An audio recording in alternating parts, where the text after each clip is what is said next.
Pressing is so important, whether you're a quilter or a sewer. It makes all the difference between a professional looking project and one that just looks sort of, okay, homemade. We're going for professional. But what do you do when you go camping? Or when you're going to a sewer or quilting retreat? You don't want to take the big full-size ironing board and the heavy steam iron with you, so what do? What about at home? You know you're supposed to press every single seam, but you just really don't want to get up and go press just one. It's a pain. Can I scrimp but nobody will notice? Well, yeah, they do notice. So let me give you some ideas for pressing on the go or for convenience at home. Nothing will ever beat that full-size ironing board and that full-powered steam iron, believe me. But here are some convenient options.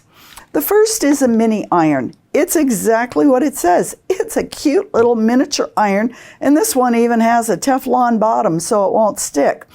Now, it's not powerful, but if you're sitting at your sewing machine and you just need to quick press something, it's a great tool. It also is very portable, so the cord comes off, like it just did for me there, and you can pack it very, very easily. So it's good for retreats or sewing, having it right next to your machine while you're at a retreat. Another thing I like about it is for young sewers, for children just starting out, especially for little quilters. It's a good way to get used to the iron and for being able to handle it to press the seams open without the fear of burning themselves on a big full-fledged steam iron. So the small iron is one item that you might want to put in your toolbox. Another thing I really like it for is for applique, because if any of the stickiness from the applique gets on the iron, it's easy to clean, and after a while, if it gets a lot on there and you just can't get it off anymore, you're only out just a few dollars instead of the cost of a full-fledged iron, which could be as much as $100 and up. So consider this nice little travel iron. Another one I'm going to show you is the Clover mini iron. It comes with its own stand, and it's a nifty little tool. It has a low to hot setting. It was originally designed for fusible bias tape. Fusible bias tape is something that mostly is used by quilters, although sewers can use it for decorative accents. It comes on a roll, and one side is sticky. It's got fusible on it, and the other side is your bias. So as it comes off the roll, you just press it. Well, it's a lot to work with a full-size iron. So the Clover mini iron was designed specifically for putting on this bias tape. And it's wonderful when you get to the corners and you have to make the miter. This is what it was designed for. But who says we're just going to use it for one thing? I find it's wonderful for binding. When I'm putting on my binding and I have to come and do the miter and I'm working with the corner, this iron will get in here and hold it and help me get a really good miter, much better actually than what my full-size steam iron will do.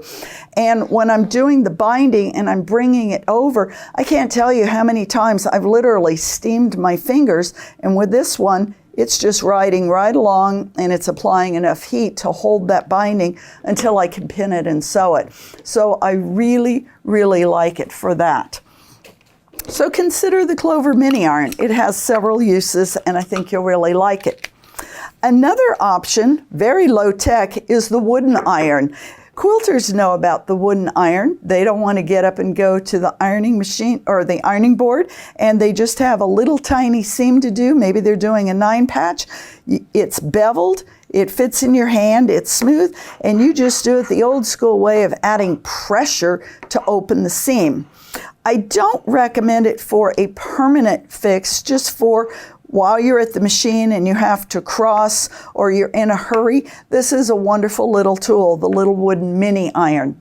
It's great for shoulder seams or underarm seams like on your sleeves where you're just getting ready to sew that next one. You just need to hold it and open enough to sew it, and then you're going to go press it at your major ironing station. I think this is a good tool to have in your toolbox.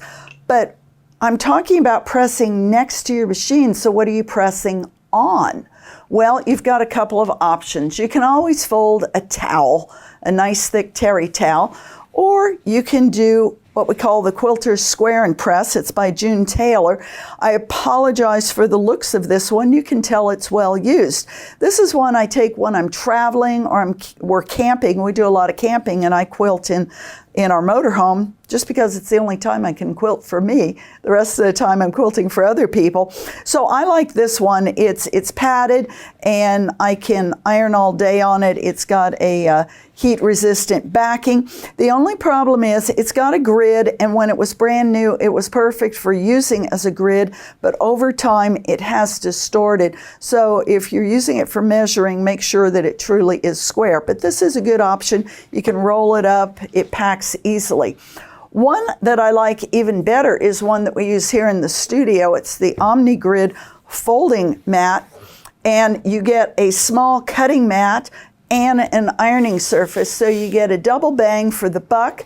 It can fold back either way so that you have more room at your cutting table, and it's very easy to tote and store. So any and all of these tools, I think, will be great additions to your quilting or sewing toolbox, and I think it'll make your life a lot easier and save you a lot of time.